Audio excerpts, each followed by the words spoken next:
शांति। ओम शांति।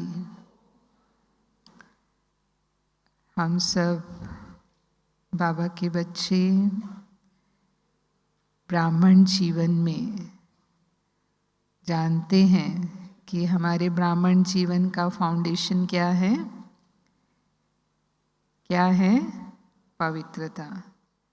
पवित्रता ही ब्राह्मण जीवन की विशेषता है, या कहें कि प्यूरिटी ही ब्राह्मण जीवन की पर्सनालिटी है। ऐसे तो दुनिया में बहुत तरह की पर्सनालिटी गाई जाती हैं। जो भी इस संसार में विशेष महान आत्माएं होती हैं उन्हें पर्सनालिटी कहते हैं। तो 3-4 प्रकार की पर्सनालिटी होती हैं दुनिया में। एक होती है शरीर की पर्सनालिटी, यानी जिनकी शारीरिक सुंदरता विशेष होती है, वो कोई भी प्रकार की प्रतियोगिताओं में भाग लेते हैं, जैसे मिस वर्ल्ड है, मिस यूनिवर्स है, हाँ, या मिस्टर इंडिया है। भाइयों की भी होती है, बहनों की भी होती हैं। फिर उसमें जो नंबर 1 आते हैं वो विश्व प्रसिद्ध पर्सनालिटी हो जाते हैं, वो हम सब जानते हैं। फिर वो कई समाज उपयोगी कार्य भी करते हैं। दूसरी पर्सनालिटी है पोजीशन की पर्सनालिटी, यानी जो ऊंच पद प्राप्त करते हैं। अब प्राइम मिनिस्टर हैं, प्रेसिडेंट हैं, या कोई साइंटिस्ट हैं, इस क्षेत्र से संबंधित कोई भी विशेषज्ञ हैं किसी भी क्षेत्र के, तो वो भी पर्सनालिटीज मानी जाती हैं, विश्व प्रसिद्ध होते हैं। और तीसरे प्रकार की होती हैं धन से संबंधित, अमीर घरानों के जो व्यक्तित्व हैं, जिन्हें दुनिया के सबसे अमीर व्यक्तियों की श्रेणी में रखा जाता है। जैसे हम बिल गेट्स का नाम सुनते हैं, अंबानी है, टाटा है, बिरला है, और भी हैं। ऐसे हर साल विश्व के 10 टॉप अमीर लोग कौन कौन हैं उनकी लिस्ट निकलती है। तो वो भी दुनिया की पर्सनैलिटीज़ हैं। और हमारी जो प्यूरिटी की पर्सनैलिटी है, उनकी पर्सनैलिटी एक जन्म की है। लेकिन बाबा कहता है ये जो एक जन्म की हमारी प्यूरिटी की पर्सनैलिटी है, इसकी महानता सिर्फ इस जन्म की नहीं लेकिन पूरे कल्प चलती है। परम धाम में भी हम आत्माएं आदि अनादि स्वरूप, अनादि स्वरूप जो पवित्र हैं, उसमें जो पवित्रता की चमक है वो अन्य आत्माओं से ज़्यादा है। जैसे आसमान में भी हम देखते हैं कि जो सितारे चमकते हैं, उनमें से भी वो सितारे हमारा ध्यान आकर्षित करते हैं जो सबसे ज़्यादा चमकते हैं। तो परम धाम में शिव बाबा के समीप सबसे चमकते हुए सितारे जो आत्माएं हैं वो हम आत्माएं हैं। और फिर जब अपने आदि स्वरूप में, देवताई स्वरूप में आते हैं, तो देवताओं जैसी रॉयल्टी, क्योंकि उनके अंदर जो पवित्रता है वो दिव्यता है। और इसीलिए देवी देवताओं के दर्शन मात्र से ही सबको वो पवित्रता अनुभव होती है। इसलिए बाबा उनको डबल ताजधारी कहते हैं कि एक राजाई का ताज तो है ही, लेकिन साथ में पवित्रता का भी ताज है, लाइट का भी क्राउन है। तो उनके चेहरे की जो झलक फलक है वो न्यारी है। जैसे हम ब्राह्मण जीवन में कहेंगे कि ब्राह्मण जीवन में भी जिसकी पवित्रता की स्टेज जितनी है, उतनी ही उसके चेहरे पर वो रूहानियत की झलक होती है। वो पवित्रता के वाइब्रेशंस उनके द्वारा दूसरों को फील होते हैं ना, महसूस होते हैं। पर मन, वचन, कर्म तीनों स्तर पर हमारी पवित्रता कितनी है वो उसका आधार है। तो देवी देवताएं तो संपूर्ण पवित्र हैं, तो इसीलिए वो, उनकी प्यूरिटी की पर्सनालिटी 2 युगों तक चलती है।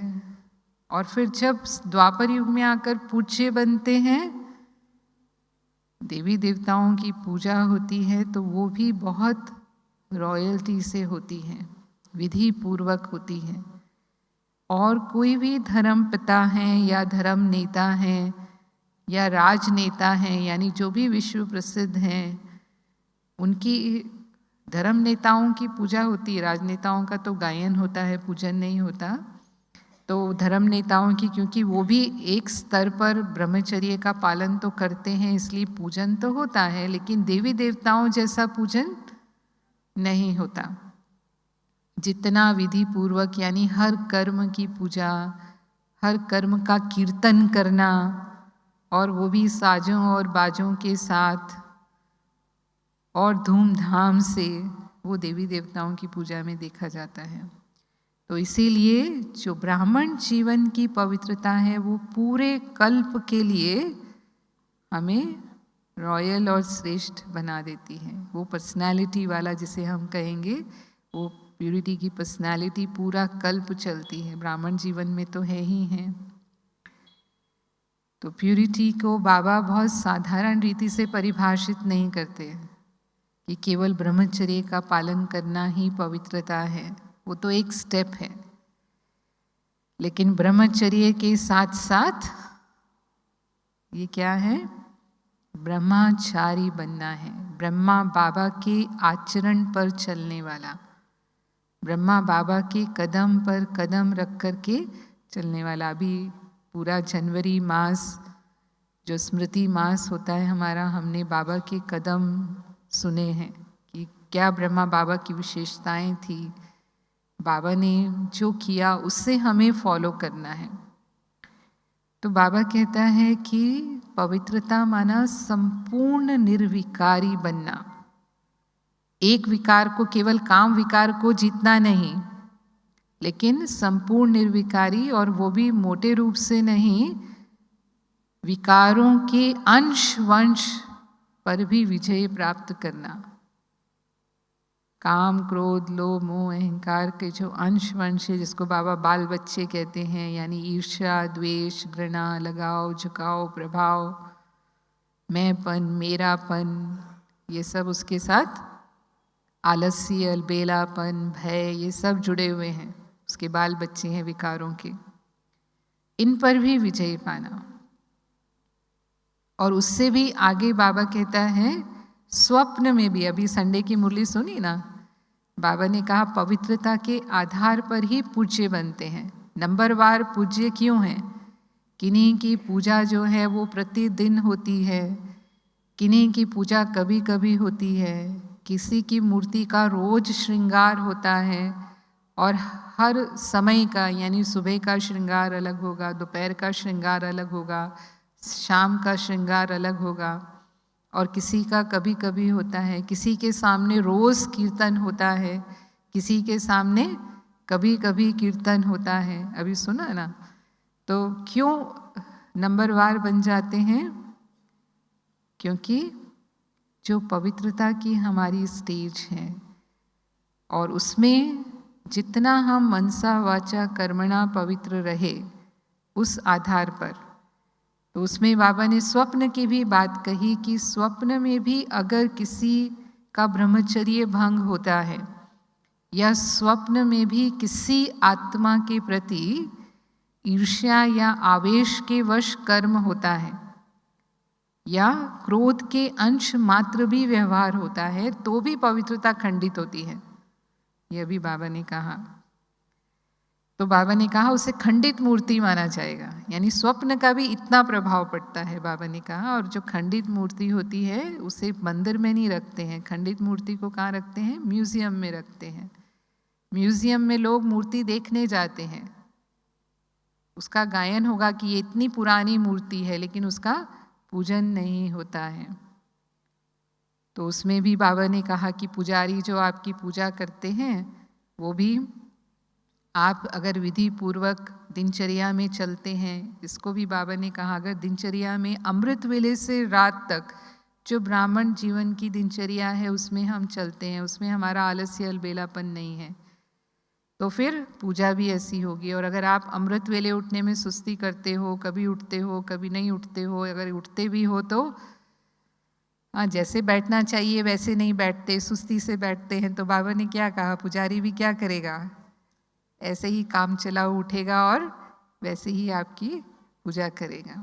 तो पूरा आधार उसके ऊपर है। तो ये पवित्रता की भिन्न भिन्न स्टेजेस बाबा ने बताई कि उसकी सूक्ष्मता क्या है, संपूर्ण पवित्रता क्या है। तो हमें चेक करना है हम कौन सी स्टेज तक हैं, हमारी पवित्रता की स्थिति में कितनी कमी है, जो बाबा हमें बताता है। यहाँ तक कि बाबा कहते हैं व्यर्थ संकल्प चलना ये भी अपवित्रता है। नेगेटिव संकल्प की तो बात छोड़ो, लेकिन व्यर्थ संकल्प और किसी भी कारण से अगर हमें दुख अशांति महसूस होती है, जैसे कहा पवित्रता सुख शांति की जननी है, कहते हैं ना पवित्रता ही सुख शांति की जननी है। तो पवित्रता है यानी सदा ही सुख शांति का अनुभव होना चाहिए। पर अगर हमें दुख और अशांति होती है तो वो भी कहीं ना कहीं अपवित्रता है, इसीलिए दुख और अशांति का अनुभव होता है। और हमारी जो पवित्रता की विधि है वो डायरेक्ट परमात्मा विधि है। दुनिया में भी लोग ब्रह्मचर्य का पालन करते हैं, खास जो सन्यासी हैं या ऐसे भी लोग ब्रह्मचर्य का पालन करते हैं, लेकिन उनकी जो विधि है वो डायरेक्ट परमात्मा की दी हुई विधि नहीं है। तो हम देखते हैं कई बार जो सन्यासी हैं वो ऐसे कहते हैं कि घर गृहस्थ में रहते हुए पवित्र रहना, ब्रह्मचर्य का पालन करना असंभव है। ऐसे भी कहेंगे कि आग और कपूर साथ में नहीं रह सकते ना। और बाबा के बच्चे गृहस्थ में रहते हुए, परिवार में रहते हुए पवित्र रहते हैं। बाबा कहते हैं असंभव को सहज संभव कर लेते हैं। तो कैसे संभव होता है? क्योंकि बाबा ने हमें स्मृति दिलाई। क्या स्मृति दिलाई? मैं आदि अनादि शुद्ध पवित्र आत्मा हूँ, पवित्रता ही मेरा स्वधर्म है। तो वो स्मृति से समर्थी आ गई कि 2 युगों तक आत्मा पवित्र रही है। सतयुग त्रेता में पवित्र ही थी आत्मा। तो जब देवताएं, देवी देवताएं पवित्र रह सकते हैं, हम वही देवी देवता कुल की आत्माएं हैं, तो हम क्यों नहीं पवित्र बन सकते? फिर दूसरी बात, हिम्मते बच्चे मददे बाप। हमने हिम्मत रखी और बाबा की मदद यानी बाबा की शक्ति भी हमें मिलती है और उससे भी वो सहज हो गया। और तीसरी बात, बाबा ने हमें प्राप्ति बताई कि इससे कितनी ऊंच प्राप्ति हमें होने वाली है। हम विश्व के मालिक बनने वाले हैं, हम राज्य अधिकारी बनते हैं। तो जब विश्व की बादशाही मिलने वाली है, कोई ऊंची प्राप्ति होती है और उसके लिए कोई कठिन एग्ज़ाम, जैसे दुनिया में ऊंच पद पाने के लिए लोग कठिन एग्ज़ाम पास करते हैं, मेहनत करते हैं। तो वो मेहनत उनको मेहनत नहीं लगती, क्योंकि वो प्राप्ति को देखते हैं कि उससे हमें कितनी ऊंची भविष्य में प्राप्ति होगी। तो यहाँ भी जब हम देखते हैं कि इसकी प्राप्ति कितनी ऊंची और श्रेष्ठ है और पूरे कल्प की है, केवल एक जन्म की, इस जन्म की प्राप्ति नहीं है, तो फिर हमारे लिए वो पुरुषार्थ मुश्किल नहीं होता है। कई जो सन्यासी होते हैं वो अपनी तरह से विधियां अपनाते हैं। जैसे रामकृष्ण परमहंस थे, उन्होंने अपनी पत्नी को शारदा माँ कहा, यानी हर स्त्री को माँ के रूप में देखना। आज मुरली में था, बाबा ने कहा जो सूरदास था उसने क्या किया, मेरी दृष्टि न जाए उसके लिए उन्होंने अपनी आंखें ही निकाल दी, मना वो अंधे हो गए। तो भक्ति मार्ग में उस प्रतिज्ञा को पूरा करने के लिए लोग अपने अपने तरीके अपनाते हैं, या सब में भगवान का रूप देखते हैं। स्त्री है, पुरुष है, सभी भगवान के रूप हैं। तो भगवान के रूप में ही उन पर हमारी नज़र जानी चाहिए। इस रूप में हम ना देखें कि ये स्त्री है या ये पुरुष है। लेकिन बाबा ने हमें विधि दी, हम कौन हैं? सभी आत्मा हैं, और आत्मा रूप में हम सब भाई भाई हैं। और अगर शारीरिक दृष्टि से भी देखते हैं तो एक पिता की संतान हम सब कौन है? भाई बहन हैं। ब्रह्मा के बच्चे, ब्रह्मा कुमार, ब्रह्मा कुमारी, हम सब भाई बहन हैं। तो बाबा कहता है कि भाई बहन की जो दृष्टि होती है और या भाई भाई की जो दृष्टि होती है वो शुद्ध दृष्टि वृत्ति होती है, पवित्र दृष्टि वृत्ति होती है। तो हमें देखना ही आत्मा को है। हमारी विधि है कि देह पर हमारी नज़र ही नहीं जानी चाहिए, यानी देह से न्यारे स्वयं भी रहना है और दूसरों को भी भ्रकुटी में आत्मा ही देखना है। और अगर हमने आत्मा को न देखकर देह को देखा तो देह को देखने से बाबा कहता है कि जैसे वो सांप को आपने छुआ, देह जो है वो सांप के रूप में है और सांप को अगर टच करते हैं तो वो काटता है, और सांप काटता है तो उसमें विष होता है। तो बाबा हमेशा ऐसे कहते हैं कि अगर आपने देह को देखा तो आपके विकार, क्योंकि देह अभिमान विकारों की जड़ है, वो विकार को जागृत करता है, तो आप उसके किसी ना किसी पर्सनालिटी से प्रभावित होने लगेंगे। किसी की आंखें अच्छी होती हैं, किसी की नाक अच्छी होती है, किसी के बाल अच्छे होते हैं, किसी का रंग गोरा है, या किसी की क्या कहते हैं लंबा ऊंचा कद है। मतलब शरीर में जो पर्सनैलिटी है वो कहीं ना कहीं आत्मा को प्रभावित करेगी और उस पर नज़र जाएगी, और अगर नज़र जाएगी तो दृष्टि वृत्ति चंचल हो सकती है, जिसको बाबा क्रिमिनल आई कहते हैं। आज की मुरली में काफ़ी बाबा ने इस बात पर कहा कि एक होती है सिविल आई और एक होती है क्रिमिनल आई। तो ब्राह्मण बनने के बाद अगर हमारी दृष्टि वृत्ति चंचल होती है किसी को देख करके, माना पुरुष की स्त्री को देख करके या स्त्री की पुरुष को देख करके, तो बाबा इसको महापाप कहता है। तो बाबा कहते हैं जब तक इतना कड़ा उसके प्रति सावधानी नहीं रखेंगे तब तक इसे बदल नहीं सकेंगे, क्योंकि हम रहते तो कलयुगी वातावरण में है ना, तो कलयुगी वातावरण का प्रभाव कहीं ना कहीं आत्मा पर आ जाता है। जो भी हम देखते सुनते हैं या जो भी व्यवहार में आते हैं, कईयों के इस तरह के वाइब्रेशंस होते हैं।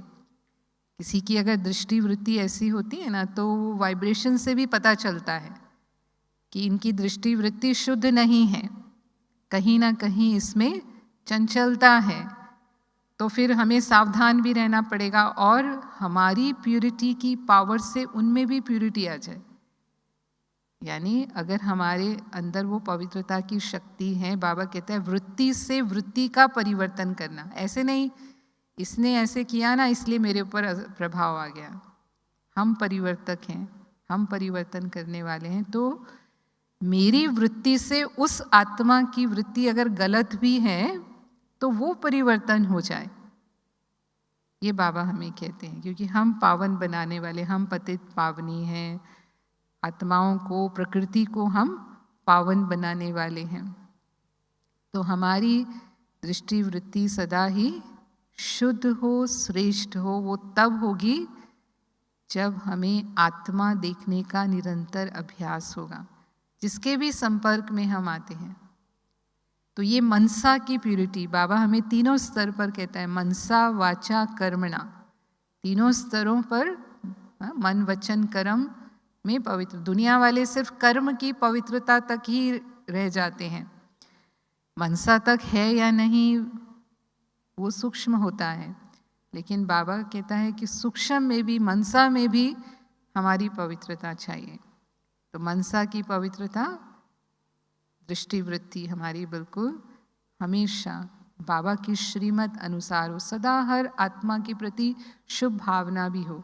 उसमें ये भी बाबा कहते हैं कि किसी के अवगुण को भी हम टच नहीं करें। अगर हम किसी के अवगुण को देखते हैं इन नेत्रों के द्वारा, तो वो भी हमने अशुद्धि को टच किया, इसको भी सच्चा वैष्णव नहीं कहेंगे। जो संपूर्ण पवित्र हैं वो सदा गुणग्राही होंगे, यानी आत्मा के गुणों को ही देखना और उसको ग्रहण करना। अगर अवगुण को देख लिया तो उसका प्रभाव भी आत्मा के ऊपर पड़ेगा। तो ये भी मनसा की पवित्रता में आता है, क्योंकि सभी विकारों की बात है ना, केवल काम विकार की बात नहीं है। काम विकार फर्स्ट है सभी विकारों में, उस पर ज़्यादा अटेंशन देना है, लेकिन बनना संपूर्ण निर्विकारी है। फिर वचन में हमारे मुख से जो वचन निकलते हैं वो वचन किसी को दुख तो नहीं देते, कड़वे वचन तो नहीं है, हमारे वचनों से किसी का अपमान तो नहीं हो जाता है, हमारे वचन किसी के प्रति दुर्व्यवहार का कारण बनते हैं, ऐसा तो नहीं है। यानी वचन सदा ही सुख देने वाले हों, कर्म भी सदा सुख देने वाले हों, जिसको बाबा कहता है सुख दो सुख लो। कई बार हम सोचते हैं कि हम सच बोल रहे हैं ना, कोई बात को हमें सिद्ध करना है, कोई कुछ कहता है तो हम सच्चे हैं, तो हम उसको थोड़ा जोश से बोलते हैं। सच बोल रहे हैं ना तो थोड़ा निर्भयता से जोश से बोलते हैं। तो बाबा कहता है सत्यता में भी सभ्यता हो, ऐसे नहीं कि सच बोल रहे हैं तो जोश में आ जाए। तो जो सत्य होना चाहिए वो भी मीठा होना चाहिए। इसलिए संस्कृत में कहते हैं सत्यम ब्रूयात प्रियम ब्रूयात, ना ब्रूयात सत्यम अप्रियम। तो पवित्रता का संबंध जो है वो सत्यता से भी है। प्यूरिटी ही रियलिटी है, बाबा कहता है। और रियलिटी माना अंदर बाहर एक, जिसको बाबा सच्चाई सफाई कहते हैं। और इसीलिए बाबा कहते हैं सच्चे दिल पर साहब राजी, क्योंकि वो सत्यम शिवम सुंदरम है। शिव बाबा सत्य ज्ञान हमें देते हैं और सत्य ज्ञान के द्वारा ही वो सतयुग की स्थापना करते हैं, यानी सत्य का युग। हमें सत्य नारायण की कथा सुनाते हैं। तो वो सतयुग में जाने वाली आत्माएं कैसी होंगी? तो भगवान को सत्य पसंद है। सत्य का मतलब बाबा दो बताते हैं, सत्य माना अविनाशी और सत्य माना सच्चे। तो जब भी हम किसी के व्यवहार में आते हैं तो जरा भी मिलावट बनावट नहीं होनी चाहिए। एक तो ये, नहीं तो कईयों का क्या होता है, अंदर में वृत्ति कुछ और होती है और बाहर में व्यवहार कुछ और होता है। ये कलयुग की निशानी है। इसको कहते हैं ना झूठी माया, झूठी काया, झूठा सब संसार, है ना। तो आपके सामने बहुत अच्छा व्यवहार करेंगे, मीठा बोलेंगे और आपके पीठ पीछे मौका मिलते ही आपकी बुराई करेंगे, आपके बारे में 10 ऐसी बातें बोल देंगे। तो एक कहावत आती है हिंदी में, मुख में राम बगल में छुरी। हाँ, मुख से तो राम राम नाम लेते हैं और फिर पीछे से क्या कर सकते हैं। तो ये कलयुगी मनुष्यों का व्यवहार होता है। लेकिन हम बाबा के बच्चे माना, हमारी वृत्ति हर आत्मा के प्रति शुद्ध हो तो उसके साथ साथ हमारा व्यवहार भी शुद्ध हो। फिर बाबा कहते हैं मानो श्रीमत के विपरीत कोई कर्म हो जाता है हमसे, कोई ऐसी गलती हो जाती है, तो हमें बाबा को सच सुनाना है। अगर हम सच सुनाते हैं, सुनाने की विधि ऐसे नहीं कि बाबा तो जानता ही है ना हम क्या कर रहे हैं, नहीं। बाबा कहते हैं मैं जानी जानन हार नहीं हूँ। मुरली में तो बाबा ऐसे कहते हैं, भले जानी जानन हार है। बाबा ये भी कहते हैं मैं बच्चों का चार्ट जानता हूँ, मुझे कितना समय लगता है बच्चों का चार्ट देखने में।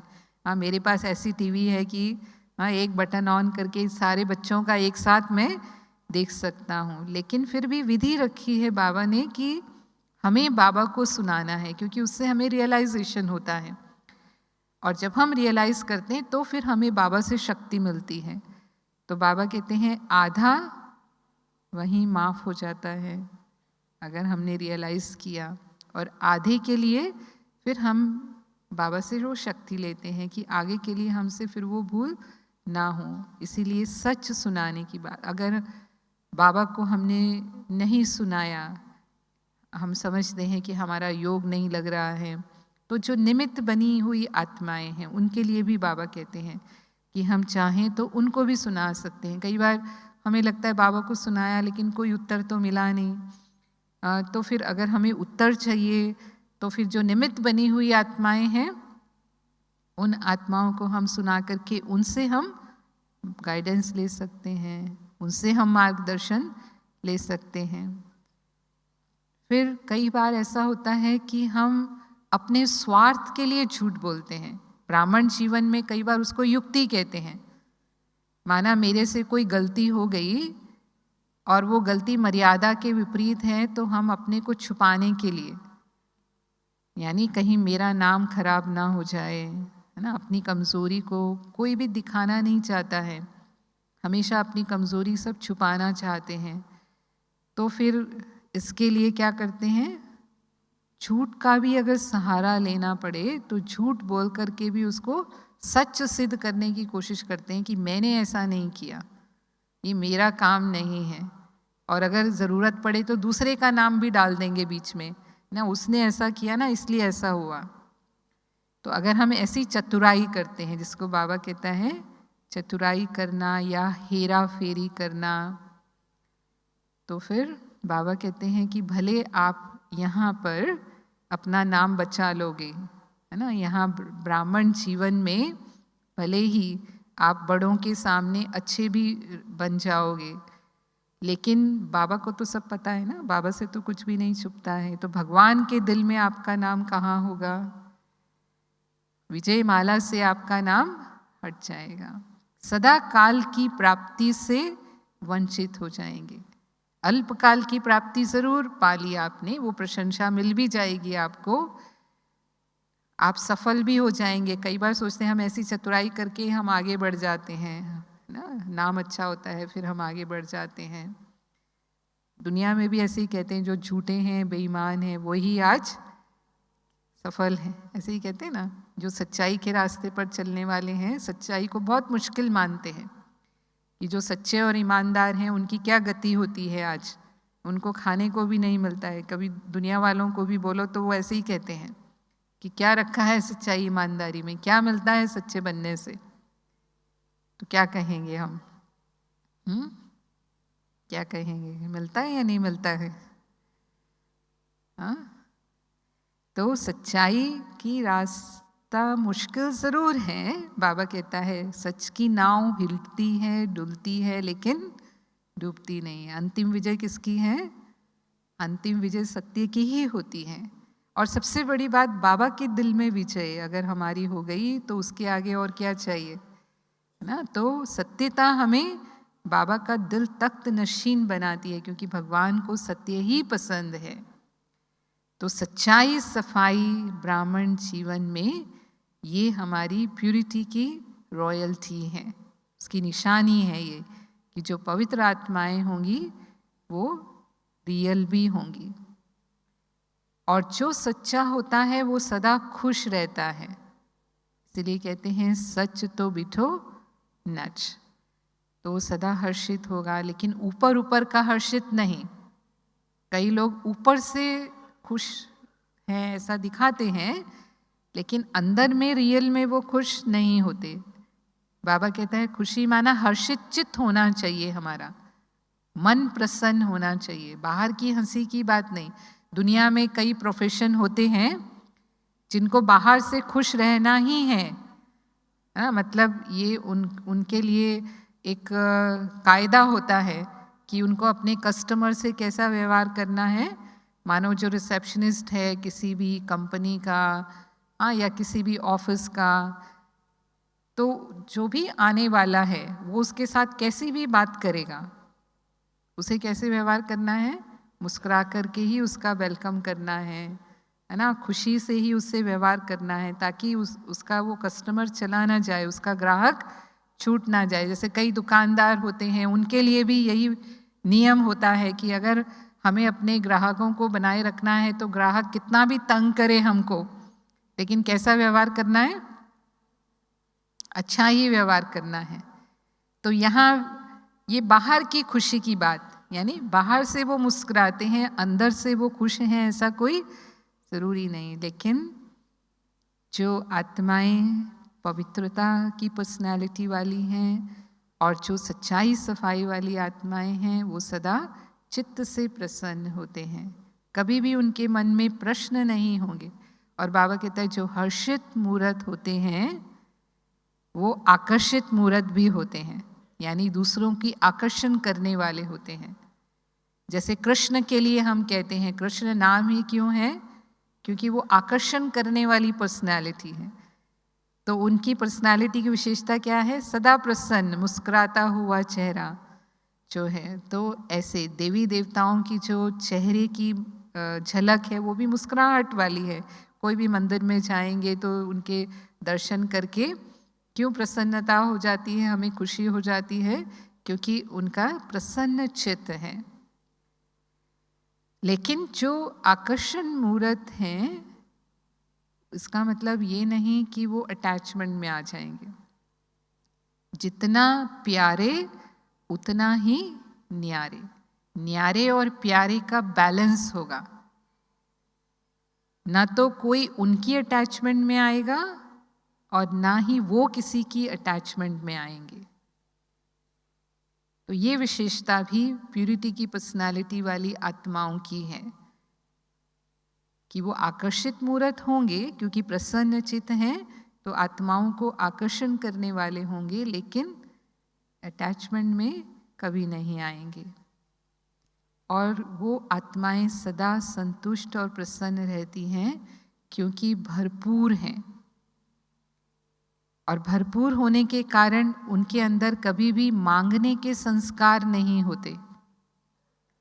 स्थूल या सूक्ष्म कोई भी चीज़ मांगने की बात अगर हम कहें तो एक तो होता है कि स्थूल में हमारे पास कोई कमी है, जैसे कोई साधन की कमी है या कोई वस्तु की कमी है।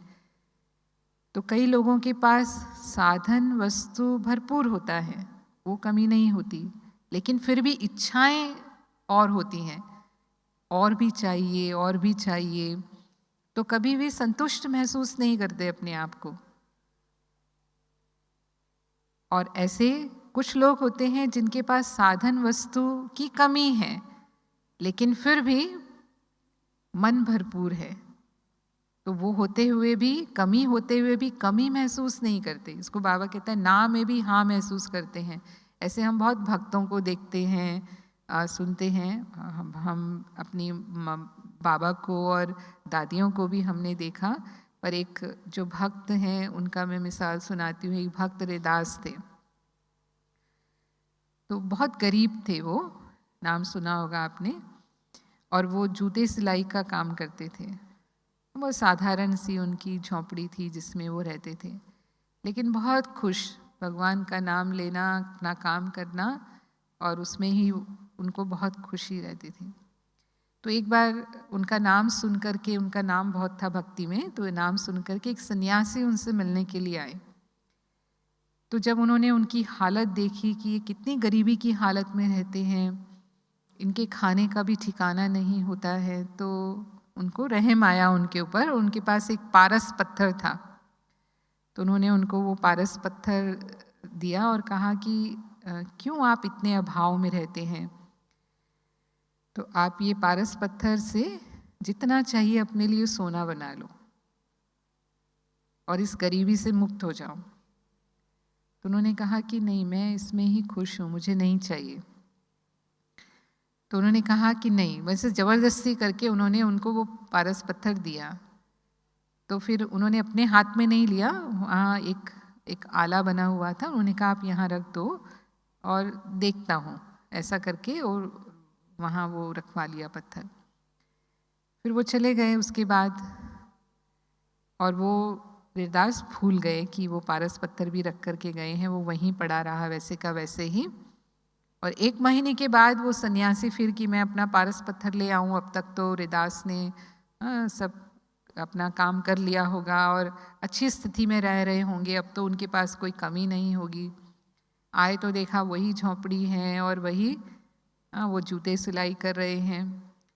तो आश्चर्य हुआ उनको। उन्होंने कहा कि वो पारस पत्थर का क्या किया? तो उन्होंने कहा आप जहाँ रख के गए थे वो वहीं रखा है, मुझे उसकी ज़रूरत नहीं है। मैं जिस हाल में भगवान ने मुझे रखा है मैं उसमें बहुत खुश हूँ। तो ना में भी हाँ का अनुभव करना, यानी बाबा जिसको कहते हैं ना कि पाना था सो पा लिया, यानी भगवान को पा लिया मैंने, सब कुछ पा लिया। जैसे व्यक्ति और वैभव उसमें ही समाया हुआ है, वो अनुभव करना। तो हम बाबा के बच्चों के लिए भी ऐसे ही है कि बाबा मिल गया माना सब संसार बाबा में समाया है। और आवश्यकताएं जो हैं वो तो हमारी पूरी होती ही हैं, इच्छाओं की बात होती है। तो इच्छाओं में अगर अधिक चले जाते हैं ना। अगर आवश्यकताओं की जो हद है वो हद से पार हो जाती हैं, तब बाबा कहता है कि वो इच्छा लोभ का अंश हो जाती है। तो उसमें फिर चाहिए चाहिए चाहिए आता है कि मुझे ये भी चाहिए और मुझे ये भी होना चाहिए। फिर नाम मान शान में जो सूक्ष्म चाहिए है, सूक्ष्म मांगना है, वो भी है। नाम होना चाहिए, हाँ। काम हम करते हैं लेकिन नाम तो किसी और का हो जाता है, हमारा नाम तो किसी में लेते ही नहीं है, हाँ। या कोई सेवा का चांस होता है, उसमें मेरा नाम तो आता ही नहीं है। तो बाबा कई बार इस बात को भी कहते हैं कि आप नाम के पीछे भी मत जाओ, क्योंकि ब्राह्मण नाम इस जन्म में जो है वो कितना ऊंचा है कि अब तक भी जो नामधारी ब्राह्मण हैं वो आपके नाम से जीवन निर्वाह कर रहे हैं, आपके नाम से वो कमाई कर रहे हैं। और फिर आपका नाम कौन लेता है? स्वयं भगवान आपका नाम लेता है। भक्त भगवान के नाम की माला का सिमरन करते हैं। और बाबा किसके नाम जपते हैं? बाबा बच्चों का नाम जपता है। तो स्वयं भगवान हमारा नाम जपता है, तो फिर भगवान के दिल पर हमारा नाम हो गया। उससे आगे फिर हमें क्या नाम चाहिए ना। मनुष्य आत्माओं से नाम की इच्छा नहीं, वो रॉयल इच्छा, सूक्ष्म इच्छा जो है वो हो जाती है। फिर मान की भी बात बाबा कहते हैं। कुछ आत्माओं को लगता है ना हमें पूछना चाहिए, हमें मानना चाहिए। तो मान जहाँ आता है वहाँ बाबा ने कहा कितना श्रेष्ठ सोमान बाबा ने आपको दिया। स्वयं भगवान ने इतने ऊंचे ऊंचे टाइटल दिए हैं, दुनिया में किसी को नहीं है ऐसे टाइटल। दुनिया में जो बड़े से बड़े पर्सनालिटी वाले व्यक्ति भी माने जाते हैं, किसी को इतने टाइटल हैं जो बाबा ने हमें दिए हैं। मास्टर सर्वशक्तिमान हैं, पद्मा पदम भाग्यवान हैं, देवात्माएं हैं, श्रेष्ठ आत्माएं हैं, महान आत्माएं हैं, विश्व कल्याणकारी हैं, विश्व के पूर्वज हैं। कितनी लंबी लिस्ट है। तो जब बाबा ने इतना सम्मान दे दिया और अपने से भी आगे रखा, बाबा से भी डबल पूछे हैं। बाबा कहते हैं आपके जड़ चित्रों को कितना रिगार्ड से देखते हैं। जिन जड़ चित्रों की पूजा होती है उन जड़ चित्रों को कितना विधि पूर्वक, कितना सम्मान से उनकी पूजा करते हैं। तो चैतन्य में ज़रूर माननीय रहे, तभी जड़ चित्रों का भी मान है ना, इतना सम्मान है। तो वो हमें याद रखना है, जो अविनाशी सम्मान हमें बाबा से मिला है। तो अगर हम स्वमान में रहेंगे तो वो मान तो अपने आप आएगा। इसको कहता है, बाबा कहता है उसकी परछाई है। जैसे इच्छाओं के पीछे जाना कैसे है? परछाई के पीछे जाना है। परछाई कभी पकड़ में आती है, लेकिन अगर हम रोशनी की तरफ मुंह करते हैं तो परछाई अपने आप पीछे पीछे आती है। तो ऐसे ही अगर हम ज्ञान सूर्य शिव बाबा के साथ हैं, बाबा के सम्मुख हैं, तो ये सब प्राप्तियां अपने आप स्वतः ही दासी के, प्रकृति दासी के रूप में बाबा कहता है अनुभव होती हैं, मांगने की ज़रूरत नहीं पड़ती है। तो ये भी सूक्ष्म चाहिए भी नहीं। तो जो रॉयल आत्माएं होती हैं वो सदा भरपूर होते हैं, उनकी आंख कहीं डूबती नहीं है। आंख डूबने का मतलब जैसे दुनिया में भी देखते हैं ना, जो स्थूल में भी संपन्न आत्माएं होती हैं वो छोटी मोटी चीज़ों पर उनकी आंख नहीं जाती है, क्योंकि वो है उनके पास पहले से ही। जैसे हम कहेंगे हमने भोजन कर लिया, हमारा पेट भरा हुआ है, फिर कोई हमारे सामने एक 36 प्रकार के भोजन की थाली लाके रख दे तो हम खाएंगे? क्या कहेंगे? नहीं, अभी तो पेट भरा हुआ है, अभी नहीं, क्योंकि ऑलरेडी तृप्त हैं हम। तो ऐसे ही जो संपन्न आत्माएं होती हैं वो ऐसा महसूस करती हैं कि सर्व प्राप्ति है, हमें और नहीं चाहिए। तो बाबा से हमें जो अविनाशी खजाने मिले हैं, अविनाशी प्राप्तियां हुई हैं, जब हम उनके स्मृति स्वरूप रहते हैं, जब बेहद की प्राप्तियों के स्मृति स्वरूप रहते हैं, तो ये हद की जो स्थूल सूक्ष्म प्राप्तियां, अप्राप्तियां हैं, उनके पीछे हमारी आंख नहीं जाती है। और हम उसमें ही संतुष्टता का अनुभव करते हैं। और इसीलिए बाबा कहता है कि संतुष्टता ब्राह्मण जीवन की प्रॉपर्टी है। और फिर उसमें प्रसन्नता की पर्सनालिटी आ जाती है, जिसका संबंध हमारी प्यूरिटी से है, प्यूरिटी की पर्सनालिटी से है। और ऐसे ही जो पवित्र आत्माएं होती हैं, वो पवित्र आत्माएं सदा ही प्रत्यक्ष होती हैं। माना उनकी जो पर्सनालिटी है, कई बार कई आत्माएं कहते हैं हम तो पवित्र हैं लेकिन गुप्त रहते हैं, हमारा पुरुषार्थ गुप्त है। तो बाबा कहता है कि हीरा कभी भी गुप्त नहीं रह सकता। जैसे ब्रह्मा बाबा थे, यानी जो भी हमारे बाबा मम्मा हुए, दादियाँ हुई, उनकी रूहानी पर्सनालिटी कभी छुपी नहीं, वो पर्सनालिटी दिखाई देती रही। तो वो पर्सनालिटी दिखाई देती है। जो कहते हैं ना कि face is the index of mind, जो हमारे मन में है वो चेहरे पर ज़रूर आता है। तो हमारा चेहरा उसकी झलक ज़रूर दिखाएगा, वो पर्सनालिटी दिखाई देगी। तो ये गुप्त रहने वाली बात नहीं है। इसीलिए बाबा कहते हैं चेहरे और चलन से सेवा करो। तो कौन सा चेहरा और चलन? तो हमारे चेहरे से वो दिखाई देगा, वो पर्सनालिटी दिखाई देगी। तो जितना हम अपनी प्यूरिटी की स्टेज को बढ़ाते जाएंगे, जो हमने समझा कितनी सूक्ष्मता से बाबा हमें पवित्रता की परिभाषा समझाते हैं और वो कितनी ऊंची है हमारी पवित्रता की स्थिति, तो हम उससे सूक्ष्म में अपनी चेकिंग करके और उस पवित्रता की स्थिति को प्राप्त करें और बाबा के समान बने। ओम शांति।